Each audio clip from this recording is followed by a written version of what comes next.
जय भारत साथियों आज एक और खास विषय पे वीडियो लेकर के आपके बीच में आए हैं। जैसा कि आपने टाइटल देख लिया होगा, इस वीडियो में बात करने वाला हूं मैं फिर से सफेद मोहरों से खेलने की रणनीति के बारे में। और एक व्यक्ति ने सवाल पूछा, अभी मैंने कर्नाटक इलेक्शन में जब बनाई थी वीडियो, उसमें मैंने बताया था कि कांग्रेस ने सफेद मोहरों से खेलना शुरू किया है। तो उन्होंने सवाल पूछा, सर इस रणनीति को थोड़ा विस्तार से बताइए। वैसे तो इस पर मैं ऑलरेडी पहले बता चुका था, लेकिन मुझे लगा फिर भी थोड़ा विस्तार से बताते हैं। शतरंज हम सब खेलते हैं, हमने नहीं भी खेलते हो देखी होगी। शतरंज में एक साइड व्हाइट मोहरे होते हैं और एक साइड ब्लैक होते हैं। जनरली व्हाइट मोहरे वाला पहले चाल चलता है, और जो पहले चाल चलता है 99% यही होता है कि वही गेम जीतता है, क्योंकि सामने वाला अटैकिंग मोड में आ जाता है और दूसरे को डिफेंड करना पड़ता है। सामने वाले की चाल के हिसाब से चाल चलनी पड़ती है। अब राजनीति में ये चाल कैसे इस्तेमाल की जाती है, सफेद मोहरों की रणनीति, वैसे तो भारतीय जनता पार्टी की रणनीति है, नरेंद्र मोदी जी की रणनीति है, लेकिन अभी कांग्रेस ने या विपक्ष ने इस रणनीति को पकड़ लिया है। तो क्या करते हैं, नरेंद्र मोदी जी पहले कोई मुद्दा देते थे, विपक्ष उस मुद्दे से खेलता था और फिर नरेंद्र मोदी जी नया मुद्दा ले आते थे। इतने वो विपक्ष तैयार नहीं होता था उस मुद्दे की काट ढूंढने के लिए, नया मुद्दा ले आते थे। अभी क्या कर दिया कांग्रेस ने और विपक्ष ने काम करना शुरू कर दिया, वो मुद्दा देने लगे। जैसे कर्नाटक इलेक्शन में देखा आपने, बजरंग बली का मुद्दा दे दिया उन्हें, जबकि बजरंग दल और बजरंग बली में समानता नहीं है और दोनों बिल्कुल अपोजिट है। लेकिन भारतीय जनता पार्टी फंस गई उस ट्रैप में। या कहीं पर मुद्दा दे दिया जिस पर बेरोजगारी में डिबेट में भारतीय जनता पार्टी के लोग ही बोल पड़ते हैं बेरोजगारी के बारे में, उनके समर्थक ही बेरोजगारी के बारे में बोलने लगते हैं, तो उन्हें समझ में नहीं आता क्या करा जाए। खासकर से जो निचले स्तर के कार्यकर्ता हैं वो इस ट्रैप में जल्दी फंस जाते हैं, उन्हें समझ में नहीं आता कैसे डिफेंड किया जाए। अब जैसे अदानी का मुद्दा चल रहा है, इस अदानी के मुद्दे को कांग्रेस ने ये सफेद मोहरों से खेला, इस मुद्दे को उठाना शुरू कर दिया। 20,000 करोड़ रुपए किसका है, अदानी को जो फैसिलिटीज दी जा रही है, एयरपोर्ट अदानी को, पोर्ट अदानी को, डिफेंस कॉन्ट्रैक्ट अदानी को, ड्रोन का कॉन्ट्रैक्ट अदानी को, सब कुछ अदानी को क्यों दिया जा रहा है। अब जनता के मन में एक मैसेज जा रहा है कि एक ही व्यक्ति को सारी चीजें दी जा रही है और दिख भी रहा है, तो ये व्हाइट मोहरों से खेल रहे हैं। अब भारतीय जनता पार्टी के पास मौका नहीं है कि अगर इसका जवाब दे तो फंसे, जवाब ना दे तो फंसे हुए हैं, क्योंकि अगर इस मुद्दे पर जवाब देंगे तो मुद्दा और बड़ा होगा, और जवाब ना देंगे तो जनता के बीच में एक परसेप्शन जा रहा है कोई ना कोई गड़बड़ है। जैसे पहलवानों का मुद्दा है, किसानों का मुद्दा था। और मैं समझता हूं भारतीय जनता पार्टी के नेताओं में ना एक बुरी आदत पड़ गई है। वो एक कहानी थी ना, एक व्यक्ति को सजा मिली कि भाई आपने गुनाह किया, आप या तो 100 जूते खा लो या 100 प्याज खा लो।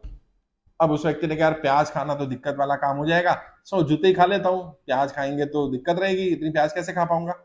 अच्छा 100 जूते खाने का तय कर लिया, 10-15 जूते पड़े तो उसको ज्यादा लगने लगा कि भाई ये तो बहुत ज्यादा जोर से लग रहे हैं और मैं तो सहन नहीं कर पाऊंगा, शरीर लाल हो रहा है, खून ना निकल आए। जब सहन नहीं कर पाया तो उसने नहीं भाई मैं जूते नहीं खा रहा, प्याज खिला दो। अच्छा 10 प्याज खाई काट के छील के, तो आंखों से आंसू आने लगे, हालत खराब होने लगी, तो उन्होंने कहा भाई इससे तो जूते मार लो। फिर 10 जूते मार लिए गए, फिर 10 जूतों के बाद बोला 10 प्याज खिला दो। अब हुआ क्या, प्याज भी खाई और जूते भी खाए। तो भारतीय जनता पार्टी के नेता या रणनीतिकार या तो जानबूझ करके ऐसा करते हैं, या उनके साथ ऐसा हो रहा है कि उन्हें प्याज भी खानी पड़ती है और जूते भी खाने पड़ते हैं। मतलब बदनामी भी होती है और गलती भी माननी पड़ती है। जैसे किसानों के केस में, जो कानून आपने गलत बनाए और किसान आकर बैठ गए, अगर कोई भी होगा, कोई भी प्रधानमंत्री हो, प्रधानमंत्री खुद चला जाए ना किसानों के बीच में और जाकर बोले भाई क्या समस्या बताओ, मेरे बॉर्डर पर आयो, मेरे घर पर आयो, स्वागत है तुम्हारा, बताओ क्या समस्या है। वो कहते हैं जी हमारी ये समस्या है, ये काम है, अगर ये ठीक नहीं करते तो आप कानून वापस लो। कहते ठीक है जी अभी पहले कानून वापस ले रहा हूं और आपकी सहमति से नए कानून बनाए जाएंगे, बात खत्म हो जाती, वाहवाही हो जाती, प्रधानमंत्री हीरो बन जाते। लेकिन प्याज भी खाए जूते भी खाए, खाने है ना, आदत पड़ गई है, तो प्याज भी खाई है जूते भी खाए हैं, तो बदनामी भी करी, 1 साल तक 600 से ज्यादा किसानों का शहादत भी हुई और कानून वापस भी लेने पड़े। अभी पहलवानों के केस में ऐसा हो रहा है। अरे भाई आरोप लगाया, अभी तो एफआईआर नहीं कर रहे, तुरंत एफआईआर कर दो। एफआईआर हो गई तो जब चाइल्ड अब्यूज एक्ट में अगर एफआईआर होती है तो तुरंत अरेस्ट हो जाना चाहिए। अब अगर तुरंत अरेस्ट नहीं कर रहे हो तो पहलवानों को गुस्सा जायज है, अभी आंदोलन बड़ा होता चला जाएगा और एट द एंड क्या होगा, इन्हें उसे अरेस्ट कराना पड़ेगा। जैसे रेसलिंग फेडरेशन ने भंग कर दिया, कुश्ती फेडरेशन को, अभी ये भंग ही होना था, इंडियन ओलंपिक एसोसिएशन ने भंग कर दिया, ये भंग ही होना था। ये पहले दिन ही कर देते भाई, इतना लंबा इंतजार क्यों करा, तुरंत बोलते भाई हटाओ इसको, बाद में फैसला होगा, इंक्वायरी होगी। और वो जुडिशियल इंक्वायरी की तो बात ही नहीं कर रहे हैं, अभी तो कह रहे हैं पुलिस इंक्वायरी कर ले, कल को जुडिशियल इंक्वायरी भी करा सकते हैं। और अगर आरोपी है, अपराधी है, अगर उसने कोई गलत काम किया है, अगर महिला पहलवान जो हमारे देश का सम्मान है, जो हमारे लिए मेडल लेकर के आए हैं, आप ही कहते थे आपके परिवार के हैं, आज वो लड़कियां आरोप लगा रही है, तो कोई लड़की ऐसा झूठा आरोप लगाएगी क्या। इतने बड़े पद पर पहुंच करके उसको अपना करियर दांव पर लगाएगी क्या? आप बोल दो भाई ठीक है इंक्वायरी होने दो, इंक्वायरी होने के बाद दूध का दूध पानी का पानी हो जाएगा और उसके बाद दोबारा इलेक्शन लड़ लेगा, सांसद भी बन जाएगा और दोबारा अगर चाहे तो और भी पद दे सकते हो आप उसको, मंत्री बना देना कल। लेकिन जूते भी खाने और प्याज भी खानी है, तो पहले जूते खा रहे हैं, बदनामी हो रही है, फिर प्याज खाएंगे, वापस तो करना ही पड़ेगा, रेस्ट तो कराना ही पड़ेगा। तो समस्या क्या आ रही है? ये रणनीति की प्रॉब्लम है और ये विपक्ष तो फंसा ही रहा है भारतीय जनता पार्टी को। Bharatiya Janata party self goal भी कर रही है, बहुत सारी जगह पर मैं देख रहा हूं कि भारतीय जनता पार्टी खुद सेल्फ गोल करने लगी है। उन्हें समझ में नहीं आता कि इससे हमें लाभ हो रहा है कि हानि हो रही है, बस उस मुद्दे को चलने दो। महंगाई आप ही तो बोल करके आए थे, बहुत हुई महंगाई की मार, अब की बार भाजपा सरकार, अब की बार मोदी सरकार। तो अभी महंगाई देखिए ना चरम पर पहुंच गई है।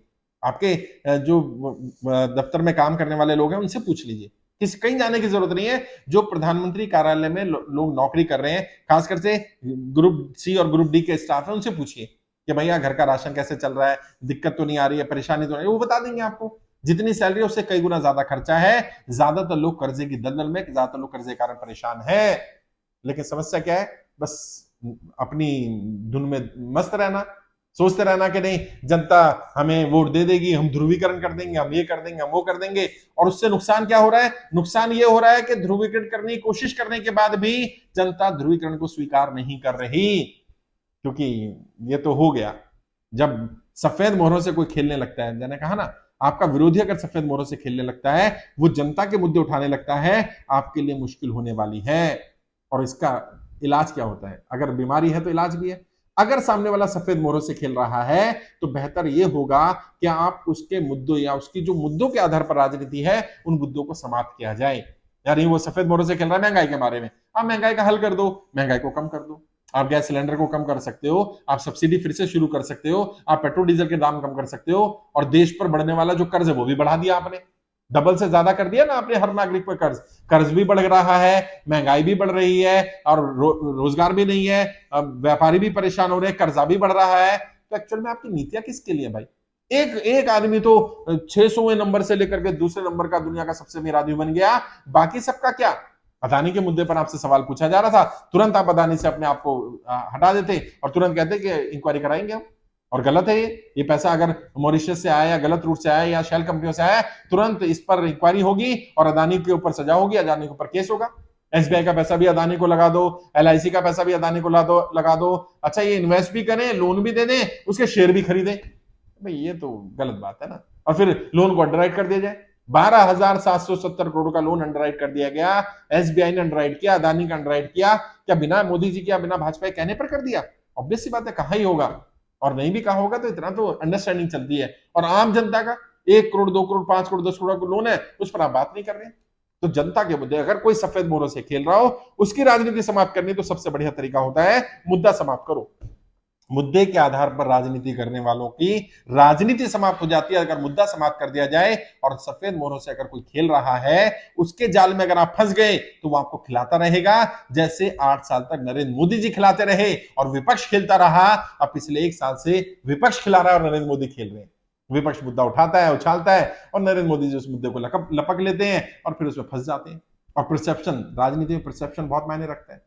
हिमाचल में आपने देखा चुनाव क्यों हारी भारतीय जनता पार्टी, कर्नाटक में देखा चुनाव क्यों हारी, आने वाले राज्यों में जो क्यों हारने वाली है भारतीय जनता पार्टी। अगर हारेगी तो इस परसेप्शन से हारेगी कि जनता के बीच में परसेप्शन चला गया कि धर्म का इस्तेमाल ये अपनी राजनीति चमकाने के लिए करते हैं, ये ध्रुवीकरण करते हैं ताकि इनकी सत्ता बनी रहे। हिंदुओं को कोई लाभ नहीं होने वाला, लेकिन जो लोग वोट देते हैं उनका वोट लेके इन्हें लाभ मिल जाता है, ये सत्ता में चले जाते हैं और फिर उनके हित में काम नहीं करते। कर्जे में ज्यादातर तो हिंदू लोग परेशान है भाई।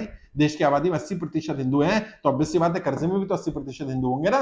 व्यापारी तो 90%, 95% व्यापारी तो भारतीय जनता पार्टी का समर्थक है। अगर वो कर्जे की दलदल में फंसा हुआ है, 50,000 ज्यादा व्यापारी सुसाइड कर रहे हैं, तो ये बहुत बड़ा प्रश्न चिन्ह है। और ये जब आपके खिलाफ हो जाएंगे तो सोचिए क्या होगा, कहीं तो जाएंगे ना, आपको वोट नहीं मिलने वाला। और 2-4-5% वोट इधर उधर होता है तो सत्ता पलट जाती है साहब। ये आप भी समझते हैं, नेता भी समझते हैं, भारतीय जनता पार्टी के समर्थक भी समझते हैं। उन्हें अपनी रणनीति को बदलना पड़ेगा, सफेद मोहरों से खेलना पड़ेगा और जनता के जो बेसिक मुद्दे हैं उन पर काम करना पड़ेगा। बेरोजगारी बेसिक मुद्दा है, हर घर में एक पढ़ा लिखा लड़का लड़की बेरोजगार बैठा हुआ है, ये बड़ी समस्या है। महंगाई एक बड़ी समस्या है, स्वीकार करिए इस बात को। जो गैस की महंगाई है, जो पेट्रोल डीजल की महंगाई है, जो राशन की महंगाई है, ये महंगाई दिख रही है लोगों को, रोज झेल रहे हैं लोग इस महंगाई को। कर्जा एक बड़ी समस्या है, समझिए इस बात।